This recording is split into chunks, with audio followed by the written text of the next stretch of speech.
Job 12. Then Job answered and said, No doubt you are the people, and wisdom will die with you. But I have understanding as well as you.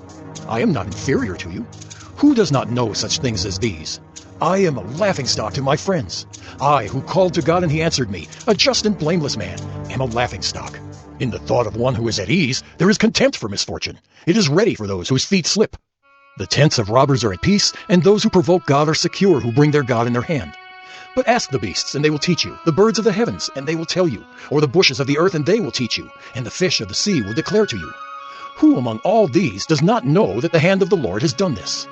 In his hand is the life of every living thing, and the breath of all mankind. Does not the ear test words, as the palate tastes food? Wisdom is with the aged, and understanding and length of days. With God are wisdom and might. He has counsel and understanding. If he tears down, none can rebuild. If he shuts a man in, none can open. If he withholds the waters, they dry up. If he sends them out, they overwhelm the land. With him are strength and sound wisdom. The deceived and the deceiver are his. He leads counselors away stripped, and judges he makes fools. He looses the bonds of kings and binds a waistcloth on their hips. He leads priests away stripped and overthrows the mighty. He deprives of speech those who are trusted, and takes away the discernment of the elders. He pours contempt on princes and loosens the belt of the strong. He uncovers the deeps out of darkness and brings deep darkness to light. He makes nations great, and he destroys them. He enlarges nations and leads them away. He takes away understanding from the chiefs of the people of the earth and makes them wander in a pathless waste. They grope in the dark without light, and he makes them stagger like a drunken man. Job 13. Behold, my eye has seen all this, my ear has heard and understood it. What you know, I also know. I am not inferior to you. But I would speak to the Almighty, and I desire to argue my case with God. As for you, you whitewash with lies. Worthless physicians are you all. Oh, that you would keep silent, and it would be your wisdom. Hear now my argument, and listen to the pleadings of my lips. Will you speak falsely for God and speak deceitfully for him? Will you show partiality toward him? Will you plead the case for God? Will it be well with you when he searches you out? Or can you deceive him as one deceives a man? He will surely rebuke you if in secret you show partiality. Will not his majesty terrify you, and the dread of him fall upon you? Your maxims are proverbs of ashes. Your defenses are defenses of clay. Let me have silence, and I will speak, and let come on me what may. Why should I take my flesh in my teeth, and put my life in my hand? Though he slay me, I will hope in him. Yet I will argue my ways to his face. This will be my salvation, that the godless shall not come before him. Keep listening to my words, and let my declaration be in your ears.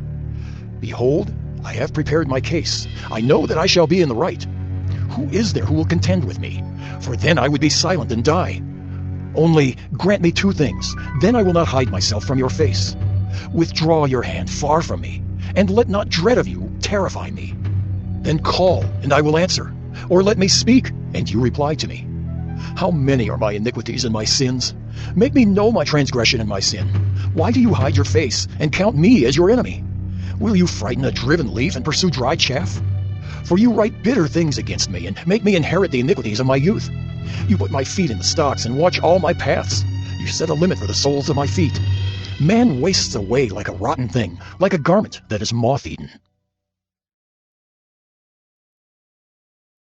Job 14. Man who is born of a woman is few of days and full of trouble. He comes out like a flower and withers. He flees like a shadow and continues not. And do you open your eyes on such a one and bring me into judgment with you? Who can bring a clean thing out of an unclean? There is not one. Since his days are determined, and the number of his months is with you, and you have appointed his limits that he cannot pass, look away from him and leave him alone, that he may enjoy like a hired hand his day. For there is hope for a tree if it be cut down, that it will sprout again, and that its shoots will not cease. Though its root grow old in the earth and its stump die in the soil, yet at the scent of water it will bud and put out branches like a young plant. But a man dies and is laid low. Man breathes his last, and where is he?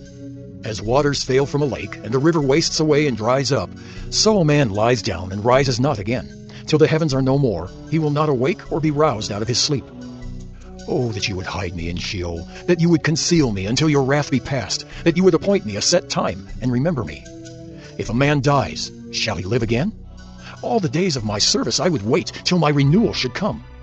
You would call, And I would answer you. You would long for the work of your hands, for then you would number my steps. You would not keep watch over my sin. My transgression would be sealed up in a bag, and you would cover over my iniquity. But the mountain falls and crumbles away, and the rock is removed from its place. The waters wear away the stones, the torrents wash away the soil of the earth. So you destroy the hope of man. You prevail forever against him, and he passes.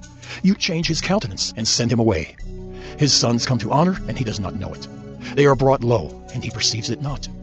He feels only the pain of his own body, and he mourns only for himself.